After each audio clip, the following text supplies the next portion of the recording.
తాకట్టులో ఉన్న బంగారాన్ని విడిపించి ఆ రోజు ఆన్లైన్ రేటుకే మేము కొంటాం. Sharma gold company. నమస్కారం. ప్రస్తుతం మనతో పాటు ఇస్కాన్ టెంపుల్ నుంచి ప్రణవానంద ప్రభుజీ ఉన్నారు. వారు గోవర్ధన ఇకో విలేజ్ ఆశ్రమంలో సేవ చేస్తూ ఉంటారు. అలాగే వివిధ మాధ్యమాల్లో కృష్ణ తత్వం గురించి, భగవద్గీత, భాగవతం, రామాయణం గురించి ప్రవచనాలు ఇస్తూ ఉంటారు. వారు ప్రస్తుతం సుమన్ టీవీ స్టూడియోలో ఉన్నారు. వారితో మాట్లాడదాం. ప్రభుజీ నమస్కారం అండి. హరే కృష్ణ. నమస్కారం అండి. గురుగారు, నేను వింటాను, దేవుడికి దగ్గరగా ఉంటే మనకి ఏ కష్టాలు రావు, అన్ని సుఖాలే ఉంటాయి, ప్రశాంతంగా మనం బతకగలము అని అంటారు. కానీ ఎక్కువగా దైవ చింతన ఎక్కువగా ఉన్నవాళ్ళు, దేవుడికి అతి దగ్గరగా ఉండేవాళ్ళు, వాళ్ళు బాధలు పడుతున్నారు, వాళ్ళు కష్టాలు పడుతున్నారు. మరి ఎందుకు దేవుడు అలా చేస్తున్నాడు? కృష్ణయ్య వాళ్ళందరినీ చూడడా అని అనిపిస్తుంది. దీనికి సమాధానం మీకు ఒక విషయం చెప్తాను. భగవంతుడికి అత్యంత ప్రియమైన భక్తులు పాండవులు. అవునా? మీ అందరికీ తెలిసే ఉంటుంది కదా. పాండవులు ఎన్ని కష్టాలు పడ్డారండి. చిన్నప్పుడే భీముడికి విషం పెట్టేశారు. దాని తర్వాత లాక్షాగ్రహాన్ని దహనం చేయించేశారు. ఆ జూదంలో పరాస్త్రం చేయించి అరణ్యవాసానికి పంపించేశారు, అజ్ఞాతవాసానికి పంపించేశారు. 5 ఊళ్ళు ఇవ్వండి అన్నా సరే మేము ఇవ్వం అని ఇంత పెద్ద యుద్ధం వచ్చింది. ద్రౌపదీదేవిని నిండు సభలో అవమానం చేశారు. ఇన్ని కష్టాలు వాళ్ళందరికీ వచ్చాయి. కాబట్టి భగవద్భక్తులకి కష్టాలు రావు అని ఎక్కడ ఉండదండి. ఇది చాలా పెద్ద అబద్ధం ఎవరైనా చెప్తే. భగవద్భక్తులకి కష్టాల నుంచి బయటికి వచ్చే ధైర్యాన్ని భగవంతుడు ఇస్తాడు. ఎన్ని కష్టాలు వచ్చినా సరే పాండవులకి వాళ్ళకి ఒకటే ఒక ధైర్యం ఏంటో తెలుసా? కృష్ణుడు మాతో ఉన్నాడు అనే ధైర్యాన్ని కలిగించేది భగవద్భక్తి. ధైర్యం ఇస్తుంది. ఏ సమస్యనైనా ఈ ప్రపంచంలో దాటడానికి ధైర్యం స్వామి మనతోటి ఇస్తాడనమాట. కాబట్టి ఇది భగవంతుడు చేసేది. కానీ అలా అని అందరు ఆయనను ఆశ్రయించిన వాళ్ళందరినీ మొత్తం చట్నీ చేయడానికి కష్టాలు ఇస్తూ ఉండరు. ఇప్పుడు చూడండి, ఒక సింపుల్ విషయం ఏంటి అని అంటే, మన కర్మ మనం అనుభవించాల్సింది. Every action has equal and opposite reaction. మీరు అందరు చదివే ఉంటారు కదా. ఇదే కర్మ సిద్ధాంతం. దీని నుంచి బయటపడలేరు. మరి భగవంతుని ఎందుకు ఆశ్రయించాలి?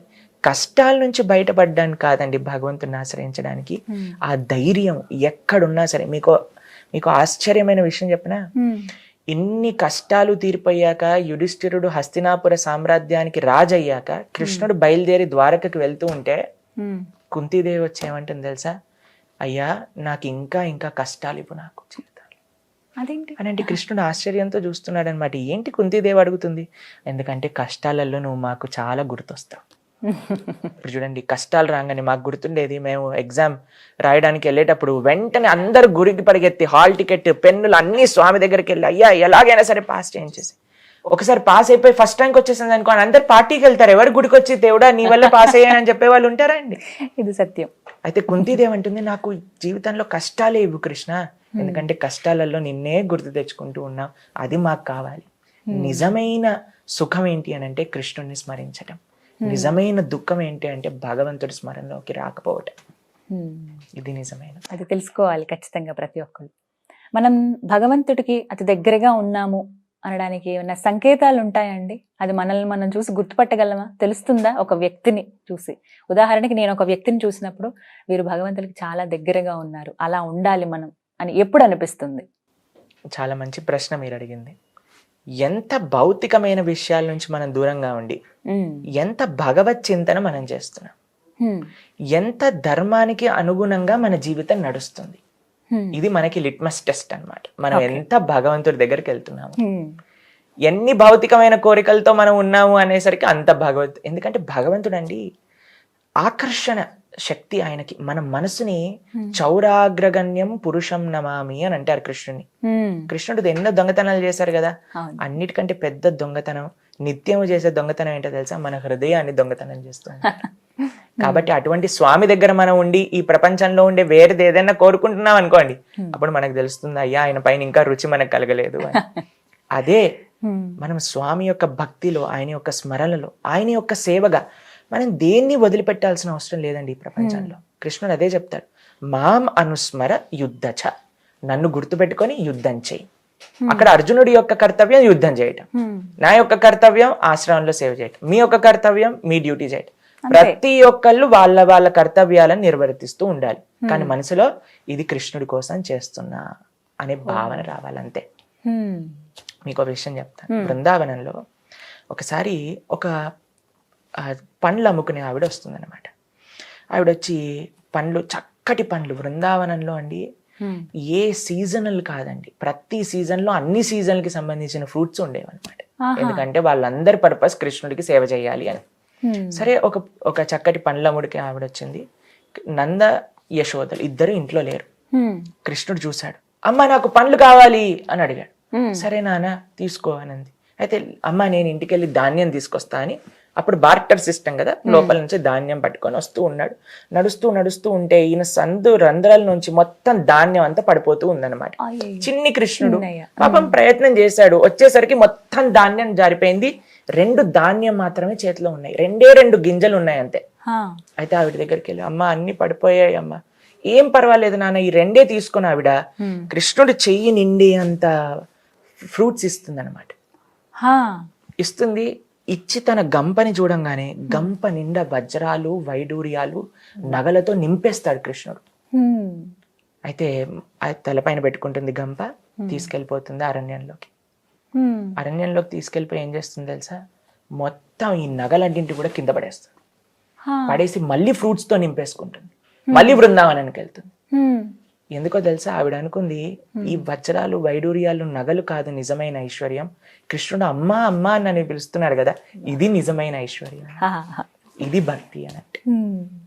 ఈ భావన కలిగించడానికే మనం శాస్త్రాన్ని అధ్యయనం చేయాలి. భాగవతం, భగవద్గీత, రామాయణం, ఇది భగవంతుడి పైన ప్రేమ కలిగించడానికి ఈ భౌతికమైన విషయాలన్నిటినీ కూడా దూరం పెట్టండి. ఎందుకంటే ఇది అశాశ్వతం అండి. కాబట్టి వీటిపైన ఎంత మనం ప్రయత్నించినా సరే ఏంటి చెప్పండి, మనకి గ్యారంటీ ఉంటుందా లేదా? అంటే భగవంతుడికి దగ్గర అవ్వాలి అంటే రామాయణం, భగవద్గీత, భాగవతం ఇవి ఖచ్చితంగా మనం చదవాల్సిందేనా? అవి చదవకుంటే మనం దేవుడికి దగ్గరగా ఉండలేమా? ఇప్పుడు చూడండి, ఒకళ్ళ గురించి మీరు ఒకళ్ళతో ప్రేమలో పడాలి అని అనుకున్నారనుకో, ఈ ప్రపంచంలో చూద్దాం ఒక భౌతిక ఎగ్జాంపుల్, ఏం చేస్తారు, వారి గురించి తెలుసుకోవాలనుకుంటాం. ఎక్కడున్నా అలానే ఎప్పుడు నిరంతరం ఫోన్ లో ఉంటాం. మేము ఇంజనీరింగ్ చదివేటప్పుడు చూస్తాం అనమాట, రాతంతా ఫోన్ లో మాట్లాడుతుండేవారు. ఏంట్రా ఏం మాట్లాడతావు అంటే, నీకు తెలియదులే ఇది వేరే లోకంలే అని అంటూ ఉండేవారు అనమాట నాతో పాటు. ఏం లోకం అది? ప్రేమ లోకం. ప్రేమ లోకంలో ఏముంటుంది, ఎప్పుడు వాళ్ళనే స్మరణ, ఎప్పుడు కూడా మెసేజ్ వచ్చిందా లేదా చూసుకోవాలి, వెంటనే వాళ్ళతో మాట్లాడుతూ ఉండాలి, ఎలా ఉన్నా ఎక్కడున్నా సరే వాళ్ళతో కనెక్షన్ లో ఉండాలి అన్నప్పుడు వాళ్ళ గురించి తెలుసుకోవాలి కదండి. ఇప్పుడు ఎవరితోటైనా ఈ ప్రపంచంలో మనం ఒక సంబంధాన్ని ఏర్పాటు చేసుకోవాలి అని అనుకున్నప్పుడు, ఇప్పుడు మీరు నా గురించి తెలుసుకుంది ఎలా, మా ఛానల్ని చూసి మేము చెప్పేది విని మీకు తెలుసు. అప్పుడు భగవంతుడి గురించి తెలుసుకునేది ఎలా? స్వామి యొక్క లీలలు అవన్నీ ఎక్కడ ఉన్నాయి? భాగవతంలో ఉన్నాయి. కాబట్టి అందుకే రుక్మిణీదేవి ఎప్పుడు కృష్ణుడిని చూడలేదు. మీకు ఆ విషయం తెలుసా? అవునా? రుక్మిణీదేవి కృష్ణుడిని జీవితంలో ఎప్పుడు చూడలేదు. పెళ్లి కోసం కృష్ణుడు వచ్చి రుక్మిణీదేవిని తీసుకెళ్లేంత వరకు కృష్ణుడు చూడలేదు. తెలియదు అసలు. ఎలా మరి ప్రేమలో పడింది? శృత్వాన్ గుణాన్ భువన సుందర శృణ్వతాంతే. ఆ విదర్భ దేశానికి చాలా మంది ఋషులు, మహాత్ములు వస్తూ ఉండేవాళ్ళు అన్నమాట. వాళ్ళు బృందావనంలో జరిగే కృష్ణలీలన్నీ చెప్తూ ఉండేవారు.